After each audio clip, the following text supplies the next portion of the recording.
our determined yet disorientated hero end his days as Socialist Sushi?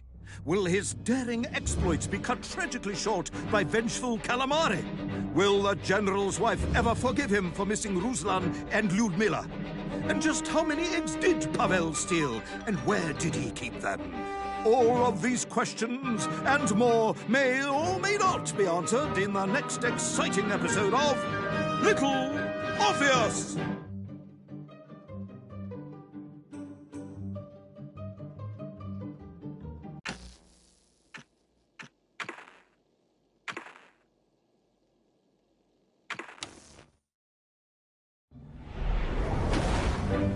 I was alive, General. Somehow, miraculously, I was alive. Some twist of fate, some hand of destiny, but I was alive. Strange as this new world was, I knew Toll must have come this way, and it was my task to find him. And it happened like this.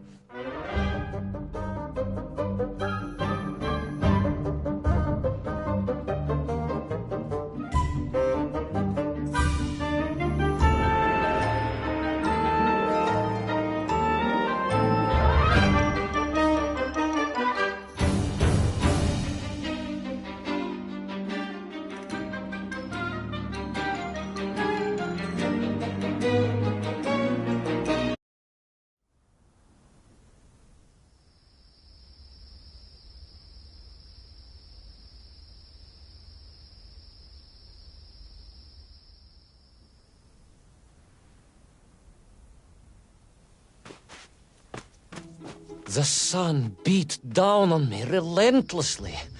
The heat was unbearable. I was exhausted. Yet I could not stop. I had to go on.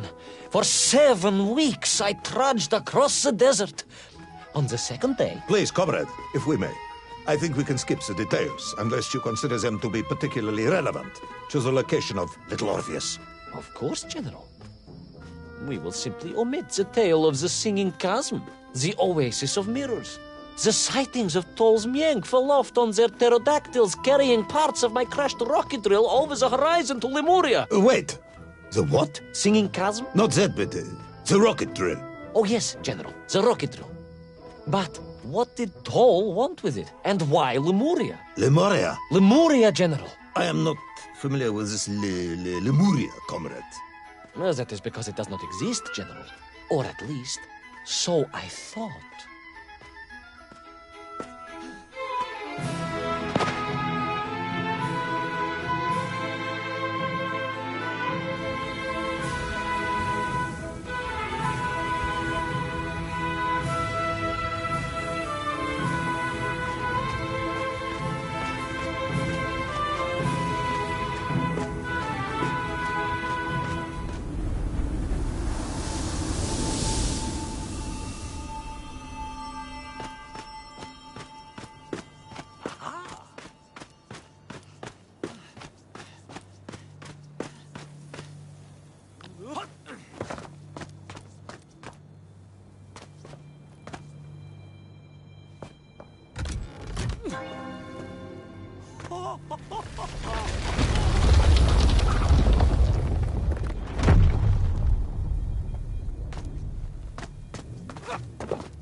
Those strange crystals seem to exert an extraordinary hold over the stone blocks and arches.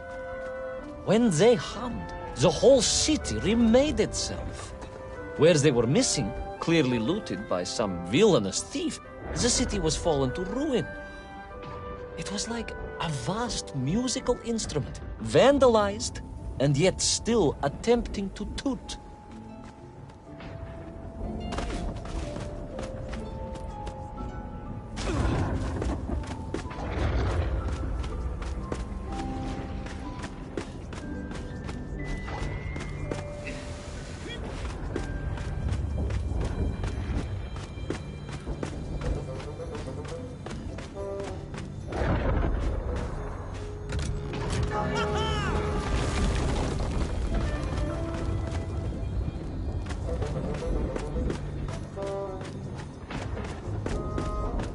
How poetic. I'm sure our engineers would be fascinated and baffled in equal measure. If the whole department hadn't been arrested for sedition last week, I would happily convey it to their skeptical ears. Sedition, General? Really? How poetic. I'm sure our engineers would be fascinated and baffled in equal measure. If the whole department hadn't been arrested for sedition last week, I would happily convey it to their skeptical ears. Sedition, General? Really? That is unfortunate news indeed. I am joking.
Oh, yes. The Menk were here, all right. Which meant whatever dastardly scheme Toll had, it was to be enacted on these burning sands. And you will explain this in due course, I imagine. Imminently, General. What you need to know first is this. I have told you already how parts of the devices the enslaved Menk were forced to wear came from the surface. Radio parts and so on, yes, from what you have told me. Assuming there were plenty of lost ships in the ocean as you claim, for Toll to have dredged up what he needed to assemble them. Aha! Good! You are one step ahead of me, General. I said assuming. Of course. Assuming. Now, as I gazed in awe at the buildings rising and falling around me, I realized that the other major component of those mind-controlling helmets was crystal. Toll had raided Lemuria for me. He knew the city. He knew the crystals could amplify vibrations and waves, and was using them to boost the signal of the radio parts to exert his control over the Menk. Which meant...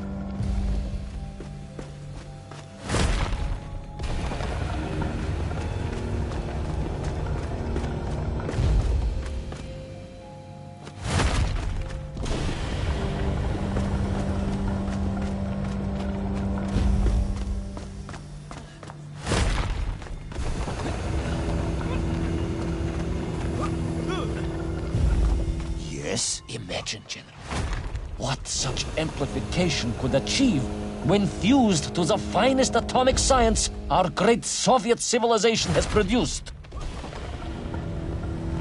Wait. I do not understand. You said Toll was planning on using the bomb to shatter the Earth's crust to return to the surface. A tragic mistake, General. I had not recognized the extent of his mad ambitions.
The vast pictograms told of a history of wonders.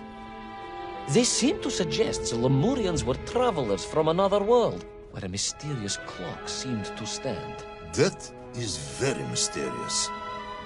As mysterious as the location of little Orpheus, perhaps. Ah, yes, of course, General. I am just getting to that.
As I bravely explored that ancient city, a question was gnawing at my mind. What did it mean that the Lemurians had foreseen the coming of Tol? And who was the man from above that was celebrated as the savior of the Miengf? It was almost as if they could read the future in their crystals.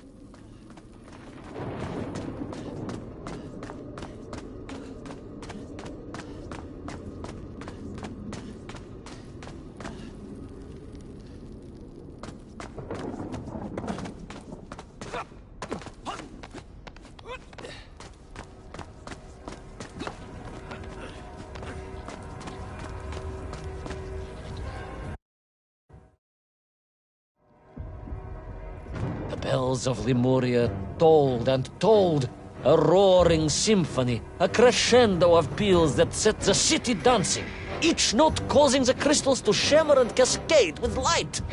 But the sandstorm was no natural phenomenon, and the bells did not ring for celebration. Something was very wrong here. Aside from the pterodactyls and the Miengf and the dancing stones and the ancient magical prophecies and the crystals and now the giant bells, you mean? If you don't want me to continue, General, then I can easily just quietly go home. Don't think Chepucho will get you out of this one, comrade.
through those magical structures, a righteous fire in my heart.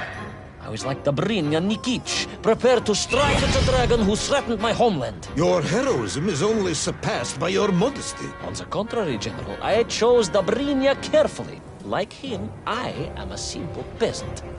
It was fate that chose me to descend to the Earth's core. It was General Komanin who chose you to descend to the Earth's core. But don't let that get in the way of your story. Oh, well then, award General Polkovnik Kamanin the highest medal in the world. He already has several of those. I cannot take credit for his wisdom in sending me.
What was once a rocket drill ship, built to burrow into the Earth, was now a mighty vessel, repurposed to blast off into the skies.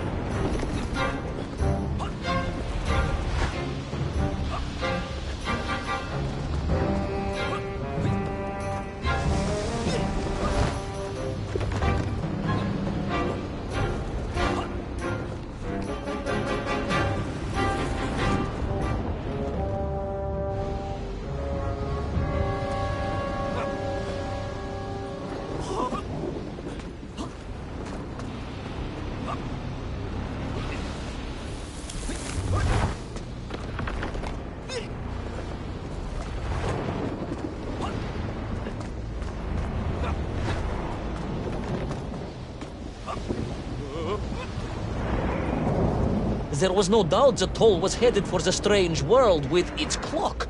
Although to what end, I was yet to understand. But there was no time to consider. No time for questions.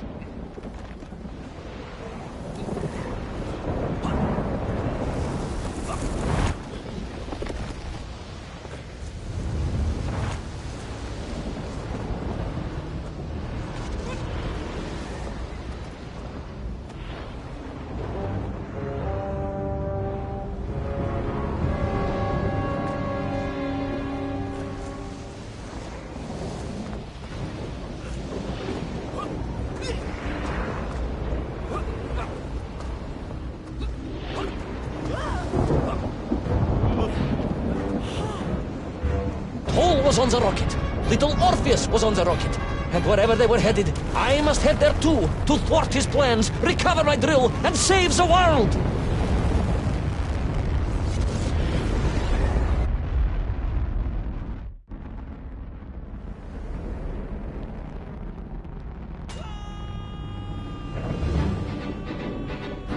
Will our enthusiastic yet disorientated hero be burnt to a cinder by the rocket's engines? Will he be smashed into the rock that surely must be beyond the Lemurian skies? Does Nikolai Petrovich Kamanin really need any more medals? What was the strange clock, and what could it all mean? All of these questions, and more, will be answered, if you're extremely lucky, in the next exciting episode of Little Orpheus!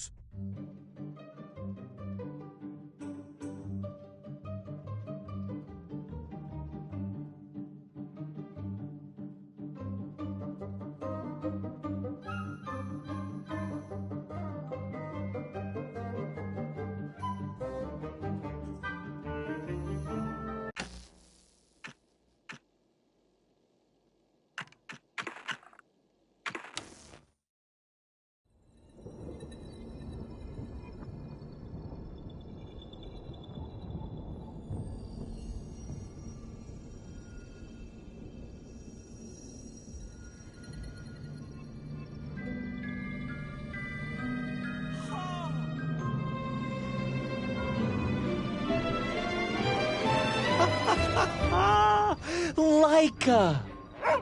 Are you stark raving mad? It was Laika.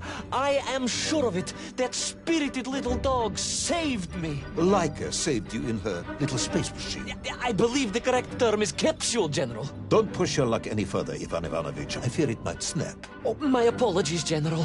In my excitement to explain what I discovered on the far side of the Metagalatticus Interiores, I got carried away. And it happened like this.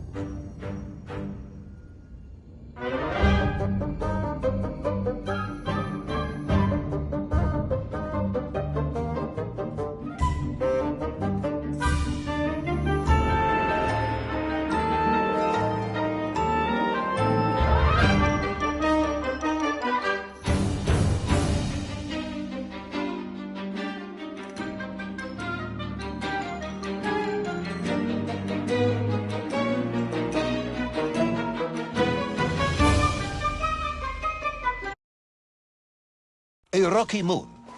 It's the center of the Earth. The source of all creation, General. A place where time flowed like rivers, and boulders of raw matter rained like comets upon the cratered rock. Another miraculous escape from death. Another happy accident. It was no accident, General.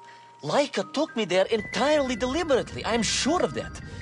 She continues to be a heroine and a savior and protector of our great nation.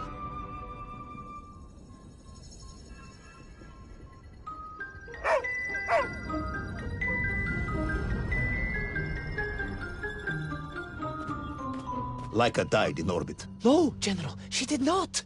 She's very much alive and happy, and currently living several miles below our feet. Laika is dead, Ivan. She most certainly is not, General. This is the real world, Tavarish. A world where you did not go to the center of the Earth, and Laika died in orbit. In my world, General, Laika is still alive. A better world, some may argue. Very well. I will live in your world for a while longer, but time is running out. Ah, yes, time, General. I was just coming to that.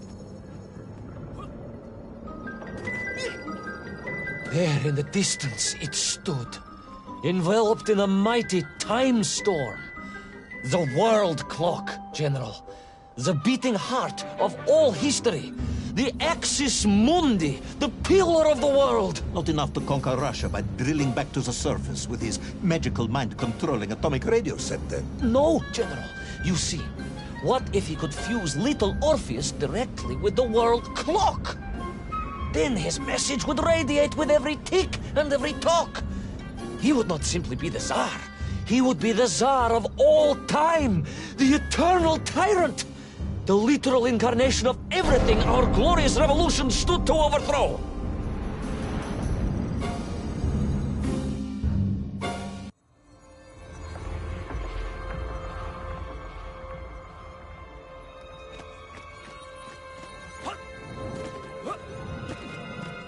Sonikiv! Uncanny, General. But it was somehow different. I felt no cold. The waves were motionless. Indeed, it was as if I had stepped free of those rivers of time and stood on entirely motionless ground. And there in the distance... What? Debris from Tsarya and tall slave mines had washed up here, almost as if I were meant to find it. And there, amongst it, the winking of steel led me to a blasting cap.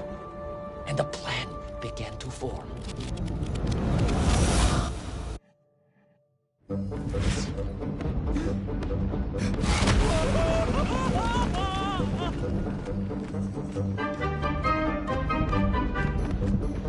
The terrain was ferocious. Explosive eruptions of fire and heat. Thunderous The terrain was ferocious. Explosive eruptions of fire and heat. Thunderous emissions and lethal gases. Much like your cousin Pavel, perhaps, as a result of consuming all of those stolen eggs. Aha! General, you have been listening after all!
Agartha again? But why? You are stalling, comrade. The clock is ticking. Tick-tock, tick-tock! Of course! In a flash of inspiration, I understood. It was all wrong, you see, General. That we can agree on. We should never have gone to the center, because without little Orpheus, Toll could not have become the tyrant he had. The rocket drill was his means to reach the world clock, but it was little Orpheus that enabled him. And the time itself, the world clock itself, was determined to make matters right. With a little help from you, of course. Merely a simple pawn in a game played upon a cosmic scale, General. But a pawn who understood that he was being given a second chance to grab a chunk of the explosive resin that wondrous city was built upon.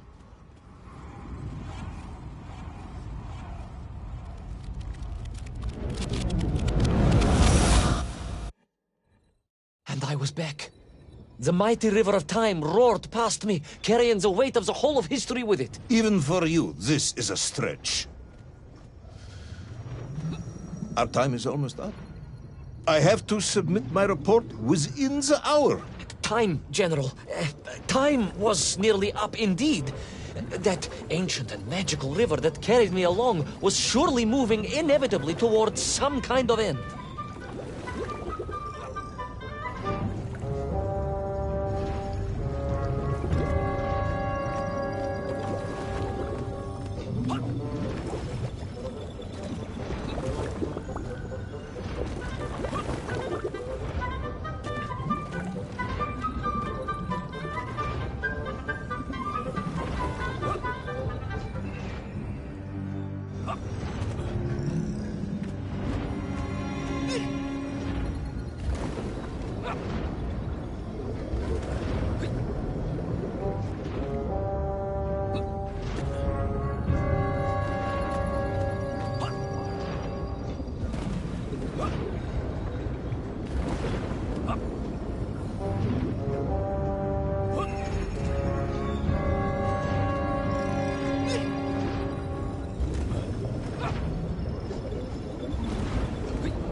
Enough.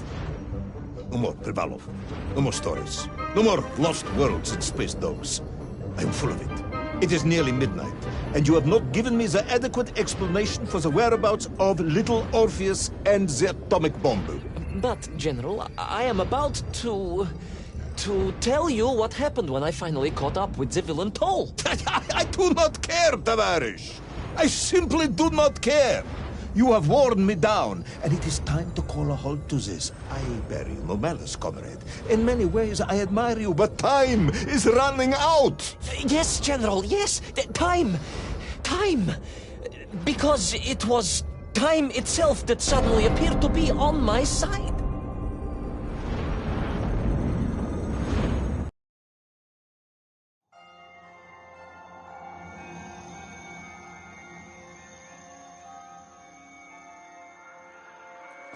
Perhaps the world clock was so impressed with your egg-wearing antics it decided to return you to Plutonia for a second attempt.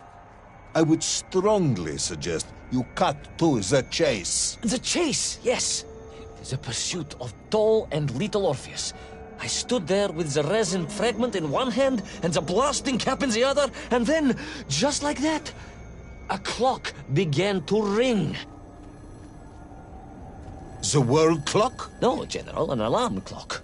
My Slava alarm clock, in fact, given to me by Auntie Marsha. The one who married the beef investigator. The very same. And the moment I saw that clock, I knew what I had to do.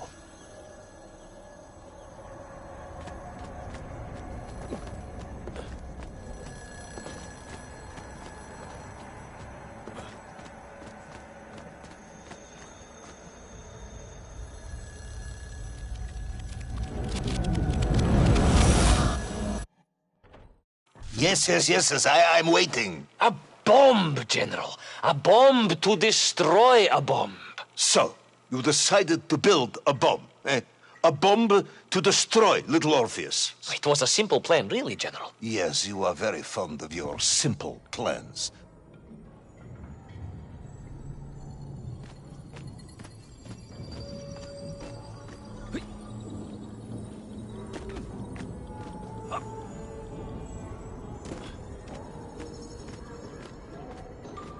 It was the last time I was to see those poor enslaved men on my journey.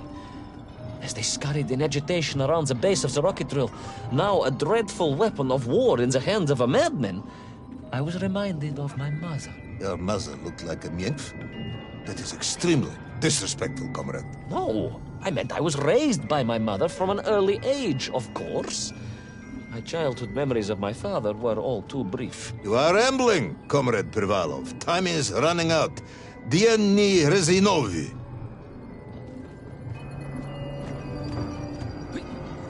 Time will run out for us all, General, will it not?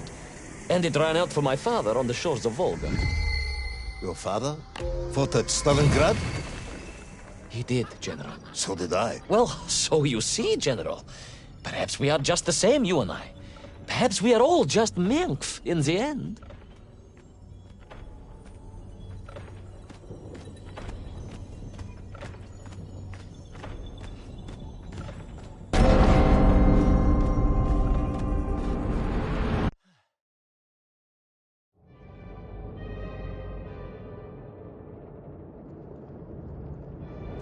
What possible use in the construction of a bomb could be found in the belly of a giant whale? Were you perhaps planning on using a worm as a fuse?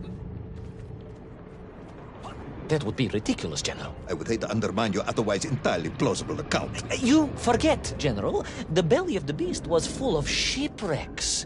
And on one of them, I was bound to find what I was looking for. Fuse wire. Comrade, yes, you'd forgotten all about the fuse until I reminded you, hadn't you? General, your cynicism is unbecoming to a man of your rank and stature.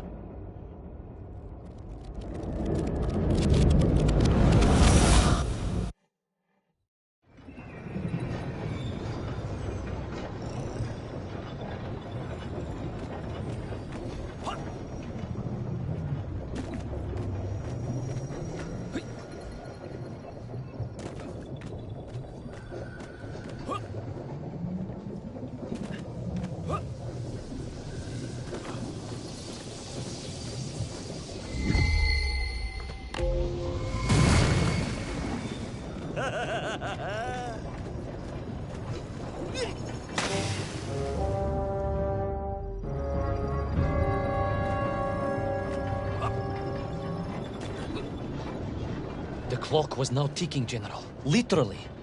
I was surrounded by time, immersed in it, floating along a river of it on a raft made of history, seeking the next moment of opportunity to hurtle backwards amongst those lost worlds. I am a patient man, Tavarish. I lost 3 toes in the winter outside Sharkovskaya in 42. A drunken dentist removed 2 frostbite.